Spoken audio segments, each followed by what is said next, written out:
Welcome to This Explainer. Today, we're doing something a bit different. We're stepping back into history to witness a living, breathing moment in time, as this incredible scene unfolds right before us, where characters move, empires clash, and literally the fate of humanity hangs in the balance. We're going to reflect deeply on the crucifixion of Jesus.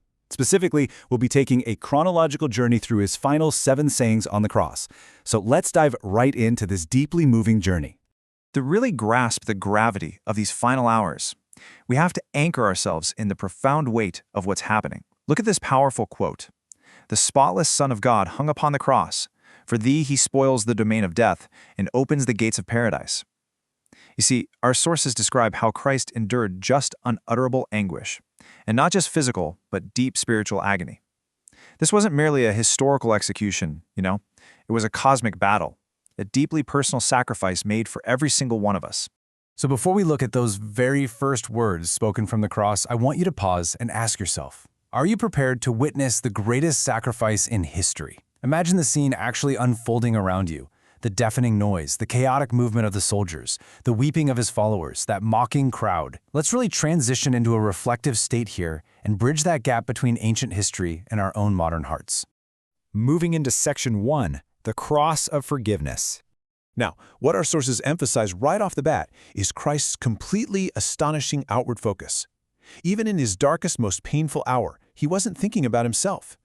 As heavy iron spikes were being driven into his hands that, remember, had only ever reached out to heal and bless people, Luke's Gospel records these unbelievable words: "Father, forgive them, for they know not what they do."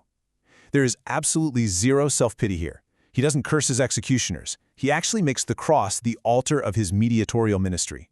And this brilliantly illustrates the sheer breadth of his grace. This prayer, it wasn't just a localized plea for the Roman soldiers who were just acting under orders. His request covered the Jewish leaders, the mocking crowd, and it extended way, way beyond that hill. Our sources make it crystal clear that this was an eloquent appeal of literally limitless grace covering every sinner throughout history. When he said, "Forgive them," he was looking right down the corridors of time, straight at us. Which brings us to our second phase, hope for the dying thief. Remember, Jesus wasn't crucified alone. He was placed right in the middle of 2 convicted criminals, perfectly fulfilling the prophecy that he'd be numbered with the transgressors. And look at the cinematic contrast between these 2 men beside him. On the left, you've got this defiant, mocking thief. He's demanding a physical rescue, just echoing the religious leaders shouting, "If thou be Christ, save thyself and us." But on the right, wow, something incredible is happening. The other thief, who originally had been mocking right along with the crowd, experiences this profound change of heart. The Holy Spirit illuminates his mind, and he becomes humble, penitent. He suddenly recognizes both Christ's total innocence and his own glaring guilt. This actually brings us to a really crucial question. Can our history dictate our destiny? Think about it. This man had lived a life of crime. His history was dark, to say the least. Yet as he hung there, with his life quite literally ebbing away, his past did not disqualify him from ultimate redemption. It's just a beautiful reminder that it is never ever too late to turn to grace. Out of that sudden, profound realization, Luke's Gospel captures the dying thief uttering this heartbreaking plea: "Lord, remember me when thou comest into thy kingdom." I mean, just think about the staggering amount of faith required here. He's looking at a bleeding, bruised, dying man totally surrounded by a jeering mob, and yet he recognizes him as a triumphant king and Lord. He doesn't ask for an earthly rescue, he just asks to be remembered. And Jesus responds immediately. Softly, but with absolute divine power, he says, "Assuredly, I say to you today, you will be with me in paradise." Now, our sources point out a really fascinating detail about the punctuation here, specifically the placement of the comma. By saying, "I say to you today, you will be with me," Jesus was making a rock-solid promise right then and there. In the midst of seemingly hopeless circumstances, he's assuring the thief of a future reward. He saved this man at the very gateway of death. But what exactly was he promising? Let's look at this definition. Paradise. It's derived from the Persian word paradisa, which means an enclosed park or the garden of all delights. Jesus was promising a complete restoration of God's perfect Eden. For a man who had lived a life full of crime and pain, this promise was the absolute ultimate hope. All right, Section 3, love and profound agony. So we see Jesus moving from providing for others right to the edge of absolute darkness. But before that heavy darkness falls, he looks down and sees his mother Mary and the beloved disciple John. And he says, "Woman, behold thy son, behold thy mother." Even in his absolute agony, Christ performs this gorgeous act of filial love, making sure his mother has care and a home. It's this deeply, beautifully human moment of compassion right before the entire cosmic weight of sin fully crushes down on him. Okay, a really crucial point here is understanding the actual timeline of this suffering. The crucifixion began at the 3rd hour, which is around 9 a.m. But at the 6th hour, exactly at noon, something absolutely terrifying happens. An unexplainable supernatural darkness just swallows the entire land. The sun literally refuses to shine. For 3 agonizing hours, Jesus suffers in total silence, bearing the crushing weight of the world's sin, all the way until the 9th hour. Then, at that 9th hour, the heavy silence is finally broken by a loud, agonizing cry, my God, why hast thou forsaken me?" Our sources describe this as Christ enduring the second death. He's drinking the cup of divine justice to the very dregs. He's experiencing an absolute terrifying separation from the Father, because in that moment he has literally become sin for our sake.